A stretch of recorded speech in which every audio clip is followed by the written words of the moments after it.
Hello everyone, good evening.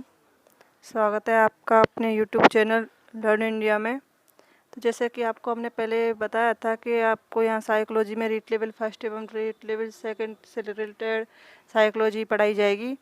तो मैंने आपको इससे पहले की वीडियो में रीट लेवल फर्स्ट एवं सेकंड की साइकोलॉजी की विषय सूची आपको बताई थी, जिसमें यूनिट फर्स्ट में था अपना चाइल्ड डेवलपमेंट यानी बाल विकास, और यूनिट 2 में था अधिगम यानी लर्निंग, और यूनिट 3 में था व्यक्तित्व बुद्धि यानी कि पर्सनैलिटी एंड इंटेलिजेंस, यूनिट 4 में था एडजस्टमेंट यानी समायोजन, और यूनिट 5 में था शिक्षण अधिगम की प्रक्रियाएं टीचिंग लर्निंग ऑफ प्रोसेस। तो इन सभी को साथ में लेते हुए हम आपको टेबल फर्स्ट एवं सेकंड की मनोविज्ञान की तैयारी करवाएंगे। तो इसमें अब सबसे पहले होता है साइकोलॉजी। साइकोलॉजी का अर्थ, साइकोलॉजी क्या है, साइकोलॉजी का अर्थ क्या है। तो साइकोलॉजी एक व्यवहार तथा मानसिक प्रक्रियाओं का वैज्ञानिक अध्ययन है। यह साइकोलॉजी शब्द दो शब्दों से मिलकर बना है, जो कि लैटिन भाषा से लिए गए हैं। तो लैटिन भाषा के दो शब्द साइकी तथा लोगस, साइकी तथा लोगस से मिलकर साइकोलॉजी का निर्माण हुआ है। साइकी शब्द का अर्थ अपना आत्मा होता है और लोगस शब्द का अर्थ अपना स्टडी होता है, अर्थात साइकोलॉजी का क्या अर्थ हुआ, आत्मा का अध्ययन। इसमें व्यक्ति की आत्मा यानी कि अंतर्गत व्यवहार को भी पहचाना जा सकता है। मनोविज्ञान का प्रारंभ अरस्तु के समय में दर्शन शास्त्र की शाखा के रूप में अनेक शताब्दियों पूर्व हुआ था। यानी कि साइकोलॉजी का जो जनक है वो अरस्तु को माना जाता है। वैसे तो बहुत ही मनोवैज्ञानिक हुए थे, पर उनमें इसका प्रारंभ 16वीं शताब्दी में अरस्तु ने किया था। आगे हम देखते हैं, इसमें अपनी साइकोलॉजी की अनेक ही परिभाषा हुई है। हर मनोवैज्ञानिक ने अपने अपने अलग अलग मत दिए हैं, जो निम्नानुसार हैं। आप देखिए, आपको मैंने लिख के बता दिया है, आप पढ़ सकते हो आगे। और मैंने एक एक परिभाषा जो इम्पोर्टेंट है वो इसमें मैंने लिख दी है। तो इसमें मैंने बताया था आपको कि अरस्तु को मनोवैज्ञानिक का जनक कहा जाता है, ये भी लिखा है मैंने इसमें। और महत्वपूर्ण परिभाषाएँ अपनी देखो, ये वॉरेन के अनुसार मनोविज्ञान जीवधारी तथा वातावरण की पारस्परिक अंतःक्रिया से संबंधित विज्ञान है। अर्थात मनोविज्ञान जीवधारी यानी सजीव यानी कि सजीव जो है अपने जो हिल डुल सकते हैं, जिनमें आत्मा का वास हो, क्योंकि निर्जीव वस्तु कभी हिल नहीं सकती, उसमें आत्मा का वास नहीं होता है। तो मनोविज्ञान जीवधारी तथा वातावरण की पारस्परिक अंतःक्रिया, वातावरण से रिलेटेड जो भी अंतःक्रिया सजीव में या जीवधारी में होती हैं, आंतरिक या बाहरी, उनको मनोविज्ञान के द्वारा पहचान सकते हैं।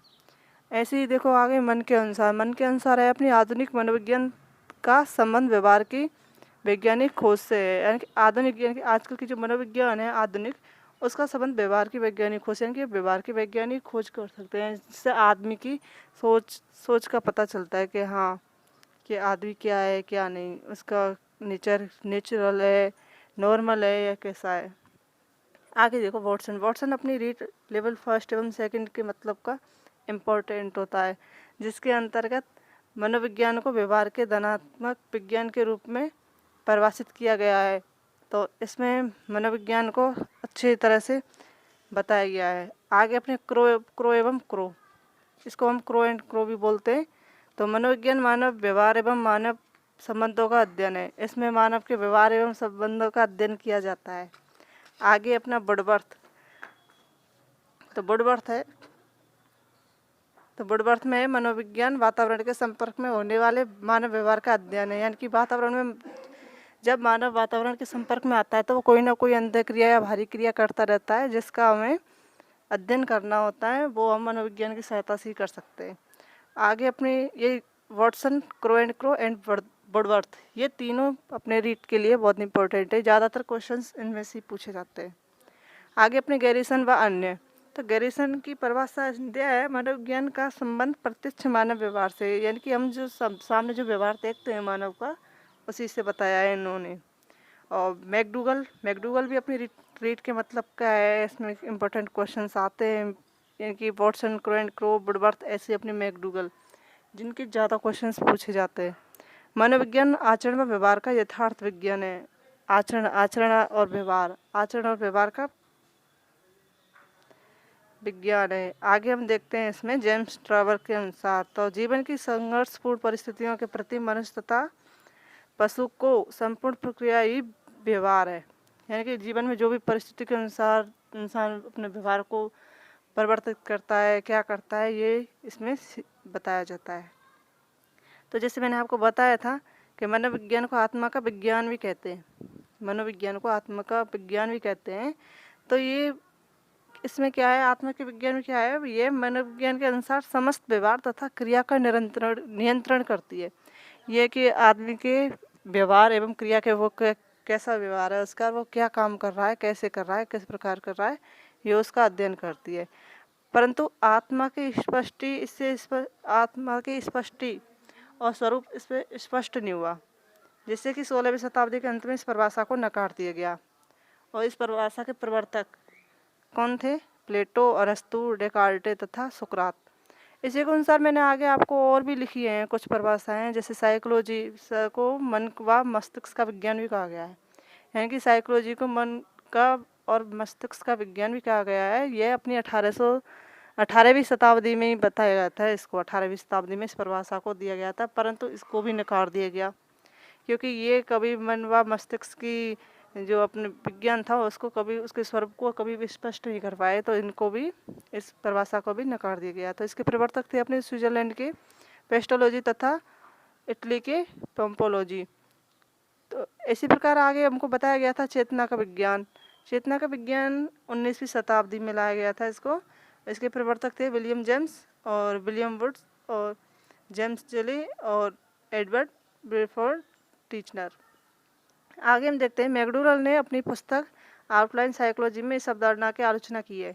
चेतना के विज्ञान की आलोचना आउटलाइन साइकोलॉजी में मैकडूगल की पुस्तक है, जो कि उसमें आलोचना की गई है। उसमें कहा गया है कि चेतना बहुत बड़ा शब्द है, यानी कि उसको साइकोलॉजी का दुर्भाग्य की बात बताई है कि ये साइकोलॉजी की दुर्भाग्य की बात है कि इसमें चेतना शब्द का यूज किया गया है। आगे देखते हैं साइकोलॉजी के प्रायोगिक क्षेत्र का जनक विलियम वुड्स। इन्होंने 1879 में जर्मनी लिप्जिंग, यानी कि लिप्जिंग स्थान है जर्मनी का एक, तो उसमें क्या है, साइकोलॉजी की प्रथम प्रयोगशाला की स्थापना की थी। तो हम इसमें क्वेश्चन बनता है कि साइकोलॉजी की प्रथम प्रयोगशाला जर्मनी की प्रथम साइकोलॉजी की प्रयोगशाला किसने और कब स्थापित की थी? तो सन 1879 में इसकी स्थापना हुई थी और इसके जनक थे विलियम वुड्स। तो इसको क्या, हम इस विश्वविद्यालय को कार्ल मार्क्स विश्वविद्यालय के नाम से भी जानते हैं, इस प्रयोगशाला को। आगे देखते हैं अमेरिका की प्रथम साइकोलॉजी लैब की स्थापना स्टैनले हॉल ने की थी। यानी कि अमेरिका की साइकोलॉजी लैब की स्थापना स्टैनले हॉल ने की थी, यानी कि स्टैनले हॉल द्वारा की गई थी। तो अपनी हम भारत की, इंडिया की बात करते हैं, तो इंडिया की में अपनी साइकोलॉजी की लैब है वो NN सेन गुप्ता, यानी कि नरेंद्र नाथ सेन गुप्ता द्वारा कलकत्ता विश्वविद्यालय में की गई थी। किसके द्वारा की गई थी? NN सेन गुप्ता, यानी कि नरेंद्र नाथ सेन गुप्ता द्वारा कलकत्ता विश्वविद्यालय में की गई थी। ऐसे ही अपना एक व्यवहार का विज्ञान। तो व्यवहार का विज्ञान होता है, अपने इसके प्रवर्तक है मैकडूगल, वुडवर्थ व मन। तो व्यवहार के विज्ञान के बारे में आपको यहाँ ज़्यादा जानकारी मिलेगी, क्योंकि अपने मनोविज्ञान में व्यवहार ही ऐसी चीज़ है जिसके बारे में इसका अध्ययन किया जाता है। तो अभी आपको ये तीनों आपको पढ़ने हैं, आपको जो मैंने बताया है इसको आप शायद ध्यान से पढ़ेंगे मेरे हिसाब से। तो अगर आपको अच्छा लगा होगा तो, और नहीं लगा हो तो हम आगे कोशिश करेंगे कि आपको अच्छा लगे, हम और अच्छी तरह से आपको पढ़ा सकें। Thank you.